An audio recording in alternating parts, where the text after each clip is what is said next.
But I do know that adrenaline is a very powerful force for humans. It's Hmm. it's the old mom lifting the car off of her kid. Now, that's my guest, Fitz Koehler, talking about the power of adrenaline and how she used it to get through her race announcing weekends after battling a very powerful and debilitating chemotherapy breast cancer treatment for months on end. Well, I had to tell people I was going through cancer care because I was going to show up bald. And I announced all these races around the country. I do all these keynote presentations and I wasn't going to wear a wig.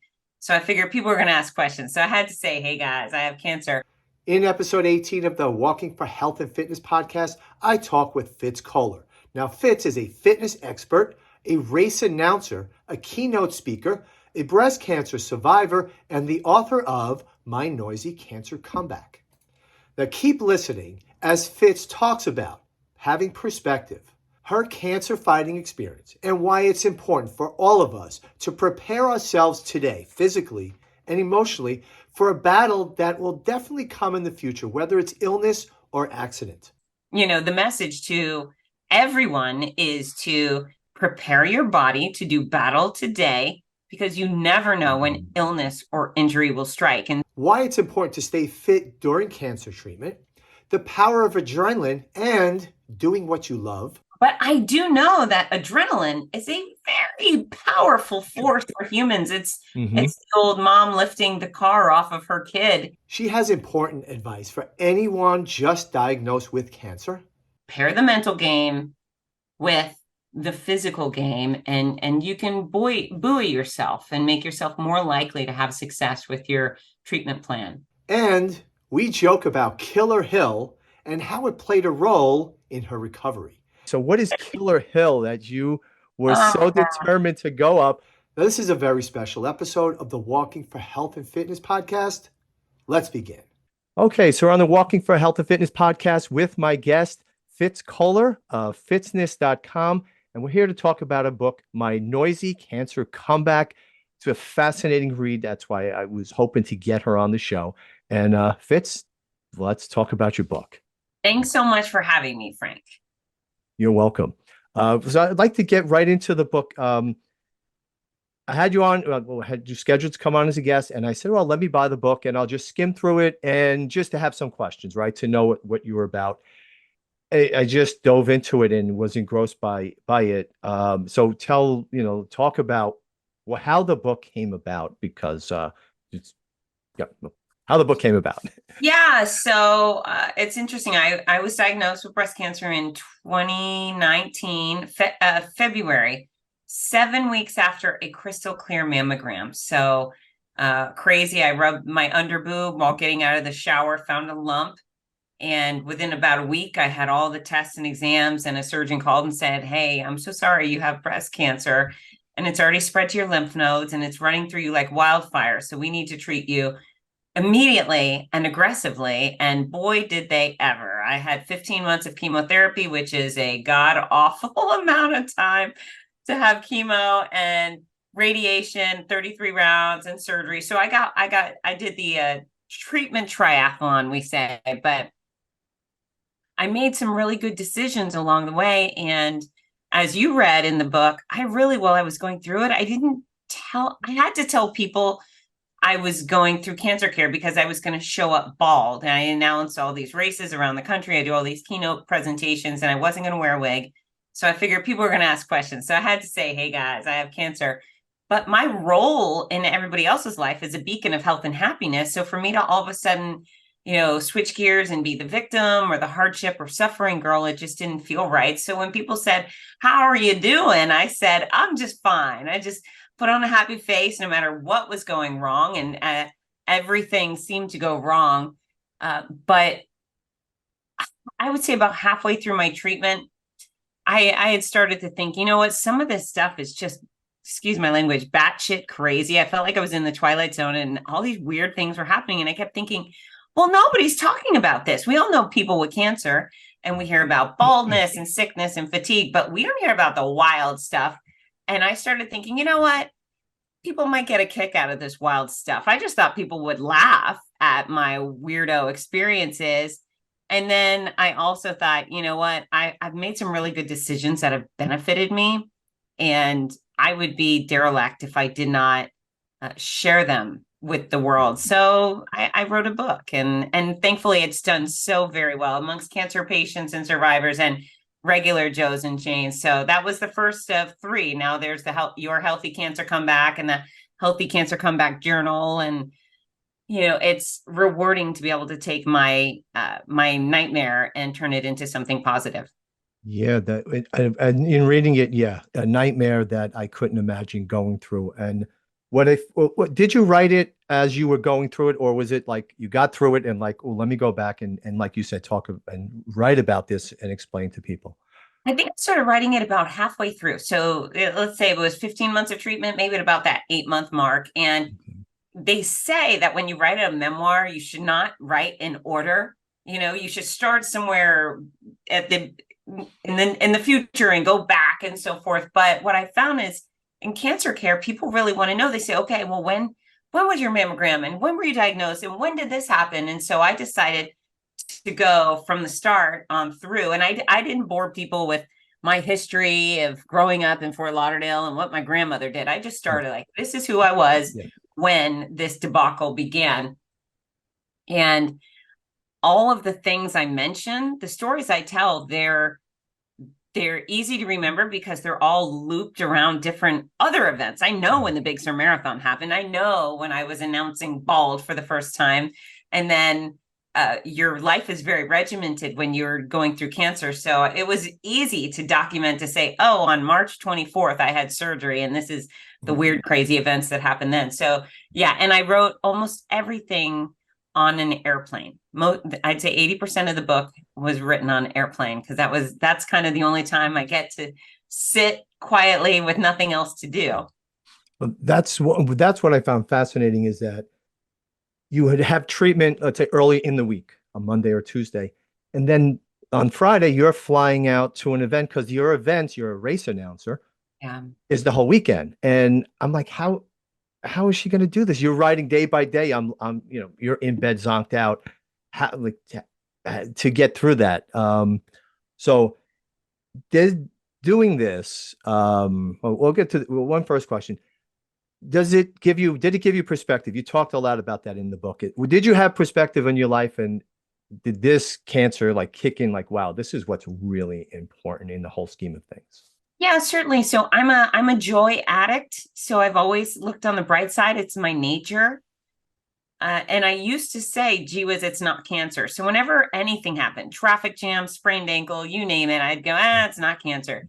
And then all of a sudden it was cancer. And I thought, oh boy, is this my time to wallow and pity and misery and so forth? But that thing in the back of my head kicked in again. And I thought, well, at least I'm not a kid with cancer. And I am Susie Brightside. So yeah, perspective, it's only improved though, because now it's even more so. It's not cancer. I had 2 weeks ago, literally my washer, my dryer, my refrigerator, and my radiator all died in 1 week. 1 week. That's a very expensive week, but I just thought, it's not cancer, so, oh, well, big deal. Yeah. My appliances are all dying. But yeah, perspective, you don't need cancer to figure that out. I really want people who read the book or listen to me speak, I want them to take that message to heart now and lighten their load, man. The world, there's a lot of ugly stuff going on in the world right now. Your spill on the carpet ain't one of them, right? Yeah, oh, exactly, for sure. So let me ask you, talk about physical conditioning. You have fitsness.com. Yeah. You're all about fitness, right? Correct. Had you not been in such good physical condition, could you have gone through the chemo and also worked at the same time in what you did? Yeah, it's interesting to me because, my whole career is about living well and exercise and nutrition and sleep and so forth. And it was really brought to light for me because I did my best to train no matter what. Sometimes it was just stretching in the shower or leg lifts in bed. I was always doing whatever I could. And my real hardship through treatment was chemo made me violently ill every day for a very long time. I was so sick, and then I lost so much weight, and that it was the stomach stuff that was a real burden for me. But after, or when I went in for my 6th round of chemo, which, chemo round number 1 is scary because of the unknown. Mean chemo number 6 is terrifying because it's of the known. You know what you're going in for. So my doctor, he goes, Fitz, you're doing so great. And I was at that point where I was just a catastrophe. My fingernails had ripped off. I had not one hair on my body. I was always so sick and everything was going wrong. And I said, Dr. Gordon, I'm not doing well. He said, no, you're doing so great. I'm so proud of you. And I said, Dr. Gordon, why are you saying that? I'm not doing great. He said, listen, I'm not suggesting you haven't suffered. You have suffered tremendously. However, if you were not so healthy and fit coming into this nightmare, you would have been hospitalized for a month, not just one night. You likely would have had a feeding tube with the issues you're having. And instead, you have traveled all around America, having more adventure than most healthy people do in a decade. So I'm not saying you haven't suffered, but you've done incredible things and you really owe it to your health and fitness. And so, the message to everyone is to prepare your body to do battle today, because you never know when illness or injury will strike. And so for me, it was cancer. For somebody else, they might get hit by a bus, struck by lightning, who knows, right? But if you are healthy and fit going into any sort of crisis, you are far more likely to recover and rebound effectively and efficiently than if you were a sickly or unfit person going into your crisis. Yeah, absolutely agree 100% with that. So, so going into this as an athlete, right? We always hear that no pain, no gain mantra, right? No pain, no gain. But through this, how important was rest and recovery? Very, very. It was an interesting balance. I was forced to rest because I was just so sick, So it's interesting. With your healthy cancer comeback, people go, oh, exercise during cancer, you're crazy. And I think, no, not crazy. If you are, everyone's got that Aunt Sue, and the Aunt Sue says, you got to stay in bed. You can't do anything. Just stay in bed. Don't go out. Don't see people. Just stay in bed. Well, if we just stay in bed, we lose strength. We lose stamina. We lose flexibility, mobility. We lose balance. We're more likely to fall. And if you combine cancer with a broken hip, you're really in for hurting, right? So the exercise part really mattered. I just went all chemo brain on me. What was your question? The question, the importance of rest and recovery, not only for cancer, but now as a fitness expert, right? Yes. Just someone healthy who's training. Yeah. How important is rest and recovery? It is so necessary. So those exercise components you just simply can't be fit without them. And when I say exercise, it's all 4 pillars of fitness. It's not just cardio. It's not just stretching. You got to do strength, cardio, flexibility, balance. All 4 you need to be proficient in to even qualify as fit. But the other component of that is obviously nutrition and then quality sleep. Your body needs an opportunity to repair. If you've done strength training, you've actually torn tiny muscle fibers. So our body needs that opportunity to refresh and say, okay, you've put in the hard work. Let me make good of it. And then we go on to the next thing. But yeah. I if I wasn't working or getting treatment, I was wiped out, whacked out. And that's that was what I needed to be. That's what I needed to do. And rest is a good thing. Yeah, absolutely. I'm still a napper. So I want to get to sleep by 10 o'clock almost every night. And then I wake up at 6:37. And then I'm happy to take a 20-minute power nap if I need it. I think sleep is so important, and anybody who's not getting enough needs to reevaluate. Yeah, absolutely. Absolutely. So here's what fascinated me during the book. And the cancer treatment was just reading it horrific. But then you'd get to these races and you were the show. You talked about putting the show on for your athletes, as you call them. You would fly in on a Friday. Friday night, there would be some kind of event in a town. So let me just explain to the audience, you're a race announcer. So can you just real quick, what is a race announcer? Yeah, so I man the start and finish lines of some of America's largest, most iconic running events. So Los Angeles Marathon, Big Sur Marathon, Buffalo Marathon, Gasparilla, you name it, often 10 to 30,000 people.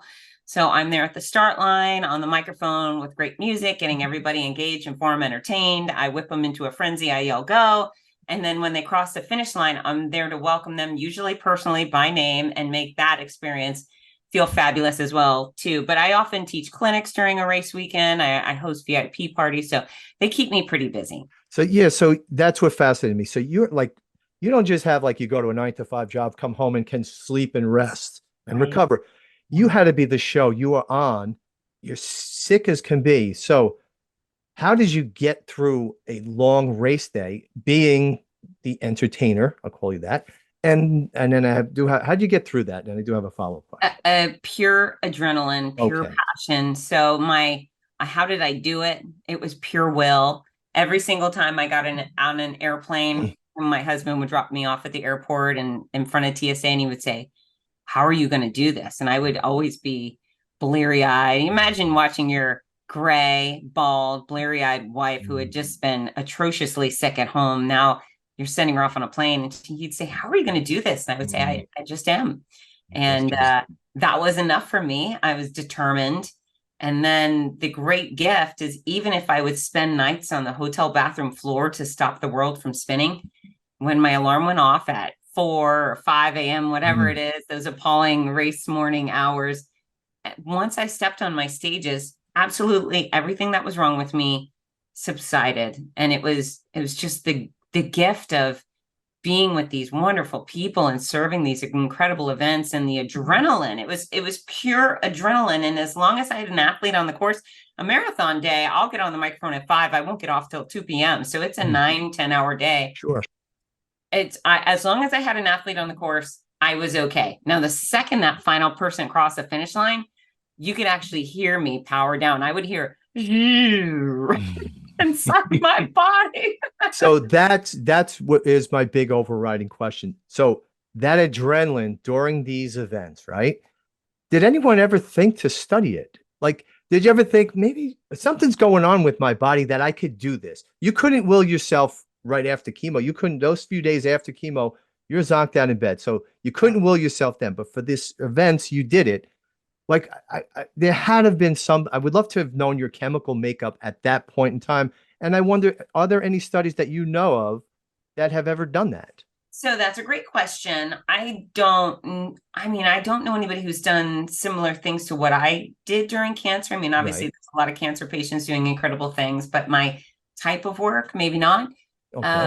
But I do know that adrenaline is a very powerful force for humans. It's Mhm. the old mom lifting the car off of her kid. Right, right. Adrenaline will keep you from realizing your leg's been blown off at war, because it's just, I don't know, it's a very powerful force within our body. So I do a lot of keynotes for universities, and I'm constantly trying to steer students towards choosing that career.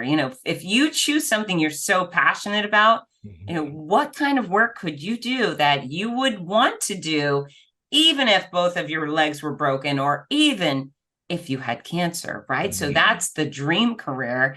That's the dream situation, where the things you do, you love so much, you're willing to do under any circumstances. And I'm very fortunate I figured that out. That's awesome. Now that leads me to, how did you get into that, into race announcing? Because I never gave it a thought. Right. I was a runner. I didn't do any real big races, never did a marathon. One of our local races is pretty big here in Bergen County, the Ridgewood Run. And I would hear someone who was really upbeat, positive, and I'm like, oh, she must be part of the running club that puts this on. Never gave it a thought that that's a profession. Yeah, so I would say most local races probably do have some guy or gal from the running club that is just hanging in there doing their best. Yeah. Maybe a handful of us that earn a living traveling around doing it in a very big way.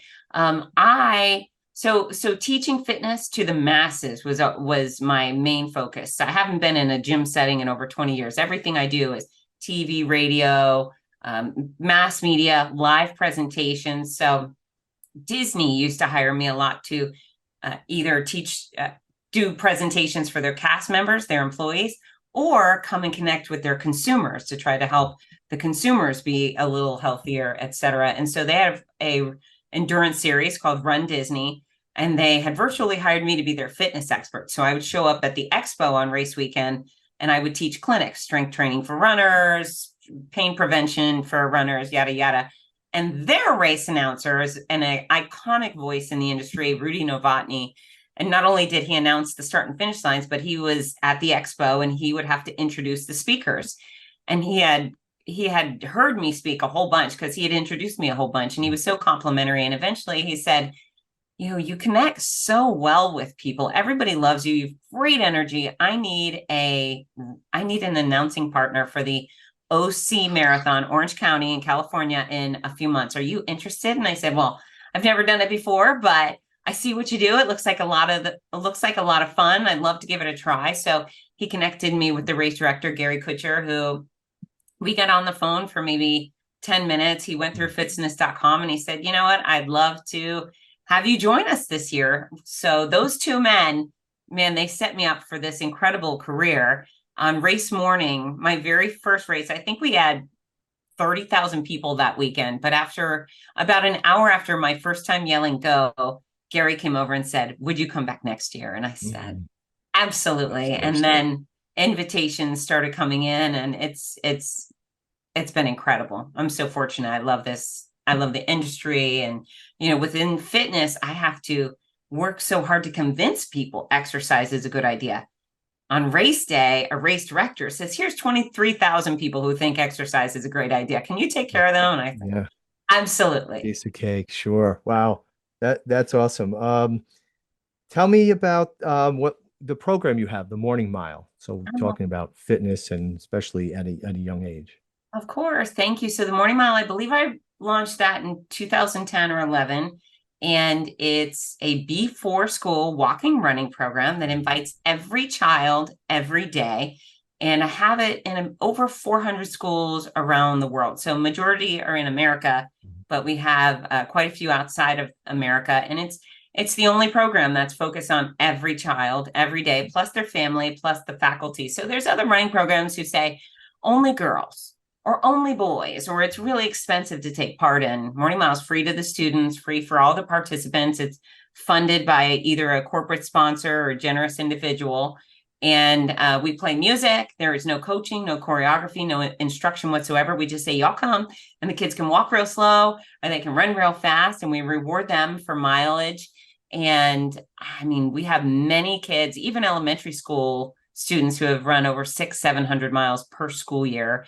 And so many success stories, not only about kids living healthier. There's certainly weight loss stories. Whole families have lost weight. But then there's so many parents who reach out and say, my kid has ADD or ADHD, and they've had real behavior issues. Now that they do the Morning Mile, they don't have those issues anymore. They can focus, they can learn. It sets them up for a successful day at school. So there's nothing I've done professionally that will ever be as important as this Morning Mile program. That's as a teacher, that's fantastic what you're doing.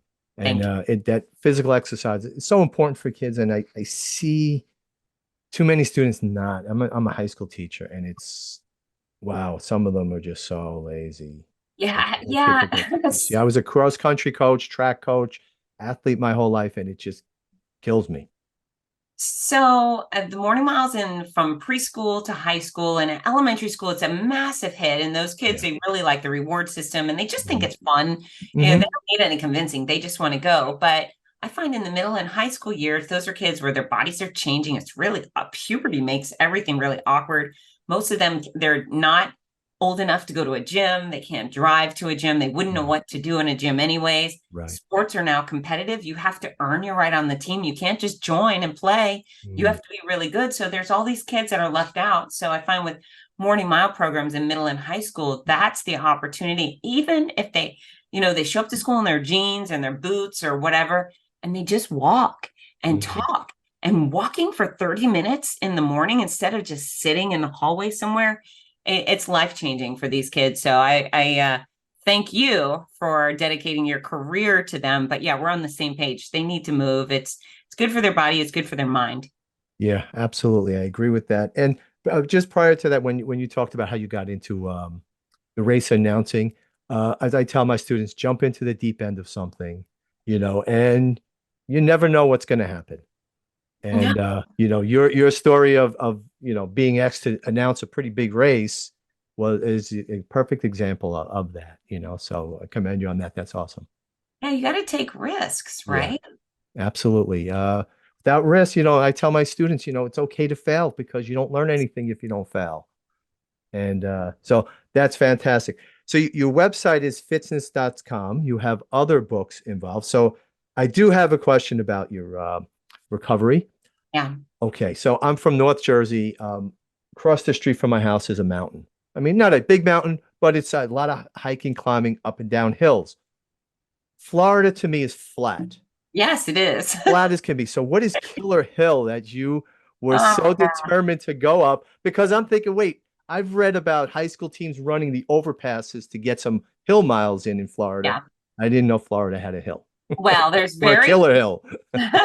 there's very few, and I live on one of them. And I think a friend who's a traffic engineer, I think he said it's a 14% grade. So that's probably steep, right? Yeah. And so when I moved here, people used to joke, don't let go of your stroller, because I had a baby at the time. Don't let go of the stroller. We have had vehicles that weren't that didn't have the parking brake on roll down the hill. So it's a hill. Yeah. It's only a block long, but I guess it was soon after I finished the mean chemo. So I had 6 months of this gnarly, horrific concoction, followed by 9 months of something awful yet much less awful. So it was somewhere in between, but I got bold and I was going for a walk outside, and some of my walks started off as walk to the mailbox and walk back. Mm. I'm at the top of the hill. That's where I live, at the top of this hill. They nickname it Killer Hill. There's triathletes who come and train. They ride bikes up. I mean, lots of people use the hill I'm on for exercise. So I go around and I think, oh, I'm going to go down the hill on the street behind me, and then I'm going to come up. And I got to the bottom of my hill and I couldn't get up. I was that weak that I just couldn't get up the hill. And I was so frustrated. So I picked up the phone. I called my husband. I was like, hey, I need you to come get me. He goes, well, where are you? I said, I'm at the bottom of the hill. He's like, you're where? I said, I can't get up the hill, which was so pathetic. So he drove down and he picked me up. And then, we made a deal of it. We would go out and get down. And then he would push me. He'd get behind, he'd put his two hands on my back, and he would give me enough push that I would partially self-propelling my way up there. And then eventually he went to one hand, and then eventually he would just hold my hand and pull. It was very funny, but I'm 3 years out of treatment. Every time I walk up that hill, I'm so proud that I can walk up that hill. I still feel like, look at me, I can walk up this hill. So it is no mountain, but it's steep, and yeah, it's the moral victories, right? Oh, absolutely. Good for you. So let me ask you this. What advice do you have for anyone now someone just diagnosed with cancer? They got the diagnosis. What should they do? Okay, so first of all, perspective. It's a combination of the mental game and the physical game. The perspective is the most important thing. Do not why me. There are babies in the hospital. There are babies with cancer. They did nothing. So don't why me. That's useless. And then when you start to have a pity party, think about those babies in the hospital, and then imagine it being your baby. If anyone in my family were to have cancer, how fortunate it was me. So, perspective, it just goes a long way. Always compare yourself, and then, hopefully you can find a little solace in that. And then pursue your passions. Do not stay home. If you're sick and feeling like crap, fine, but get out, go to a movie, go to a party, just be social, include life in your life, because that's what you're fighting for, right? It's don't give up your life while you're fighting for your life. And I certainly didn't shy away from, someone might have a cold. Okay, big deal. Yeah, I found that fascinating. You were on a plane every weekend, just about enclosed, and the mask suffocated you in a sense. Yeah, I worked for like 3 seconds, and it's like, that. No, thank you. I'm not a mask girl from start to finish. So, if you want to live, you got to live, and so do that. I say your passions will lift you up and make you better, but then you have to do what you can, control what you can when you can. You can weaponize exercise. You can weaponize nutrition to help increase your chances of remission. decrease your chances of recurrence. There are endless studies proving this. So that's why I wrote these books specifically, because most doctors will tell their patients, you should exercise, keep eating healthy. And they never tell them how. And what a crazy obstacle to be up against is cancer care. So when I was going through it, I actually looked on Amazon. There are no books for cancer patients to exercise and so forth. So do what you can when you can. If I'd be thrilled if you can go run a race or whatever, great. But if you're like me and you're diminished significantly by your treatment, exercise in your chair. Just right now, I'm waving my arms around. I'm doing more than you are, Frank. So you can do a lot. You can accomplish a lot in a chair. This in the middle of your Healthy Cancer Comeback, there's an entire section photo tutorial on how to exercise standing in the chair. Here's a ton of exercises you can do in bed. So in bed. Yeah, stretches in the shower. And then, of course, food. There's food that helps and there's foods that hurt. Know that your stomach and your taste buds might be altered by this experience. So again, just do the best you can. Know that there are so many people when they get a cold. Frank, when people get a cold, what do they get? What do they try to help their situation out with nutritionally? Oh, just a little vitamin C, maybe some water. That was it. Vitamin C. And people swear by it, right? I'll take a vitamin C tab or I'll eat some oranges. Okay. Well, now forget a cold. You're up against cancer. And then people are going to be poking through. I had a needle poke through my chest most days of the week for a year and a half. Every single time someone penetrates you with a needle, you are at risk for infection. So you really can sturdy up your body. And again, whether you're beating cancer or not with your nutrition, you can certainly fight off infection and do yourself justice. Water goes a long way too. So that's the thing, is pair the mental game with the physical game, and you can buoy yourself and make yourself more likely to have success with your treatment plan. Well, that is fantastic. I'm so glad I had you on the show. You're a delight to talk to. I'm so happy you're feeling well. You look great. God, what a thrill. So it's been great to talk to you. I so appreciate it. Anything you want to close up with? Well, thank you. You are a true delight. This has been a lot of fun, but I'm compelled and obsessed with helping everybody. So if anybody needs any fitness guidance, fitzness.com is jam-packed with tons of free information, recipes, the exact formula for weight loss is there. That's a gimmick-free game plan for achieving your goal weight, just learning how to eat the right amount of the right food for the size you want to be. No diets, no pills, no powders. You don't have to give me money. You just learn it and then you pursue it. Tons of free videos. And, I just would like to be a great resource for folks. So at fitzness.com, I'm also at Fitzness on Instagram and Facebook and YouTube. And I'd love to connect with your followers. If you follow, great. But really what I prefer is for folks to comment and say, hey, I heard you on Frank's podcast. And then we can be besties. That would be would be great. Well, thank you so much. You've been Fitz Koehler. My Noisy Cancer Comeback is her book. Just a fantastic read. And while it might sound difficult what she went through, and I'm sure it was, it is an uplifting story with a great ending. So thank you again for being on my show. If you or someone you know has cancer, then Fitz Koehler's My Noisy Cancer Comeback. It's a must-read to gain some understanding of what goes through the mind of a cancer patient and how best to battle the illness and the treatment. Now, if you don't know a cancer patient, this book is a must-read as a life lesson in perspective. This book was my reminder that the minor traffic delays on my commute home were no big deal at all. As Fitz says, at least I don't have cancer. That has thankfully become my new motto. Now, as a side note, I talked to Fitz before the interview. I talked to her briefly after the interview. And let me tell you, she's every bit as warm, kind, energetic, really has a good sense of herself, such a kind, giving person. That's how she comes across in the book. And interviewing Fitz was really among the highlights of my career. So I encourage you to order this book, My Noisy Cancer Comeback from Fitz Koehler. Now, let me close this episode by telling you that walking is an excellent fitness activity to help you prevent or minimize the effects of cancer and its treatment. Go to walkingforhealthandfitness.com and check out all the free resources and my walking books and programs that I have available to get you out the door and adding more walking to your life. So once again, this is Frank Ring from Walking for Health and Fitness. Thank you for listening to this episode, and walk on. Hey, this is Frank again for Walking for Health and Fitness. Check out the other videos that I have playing all around me here.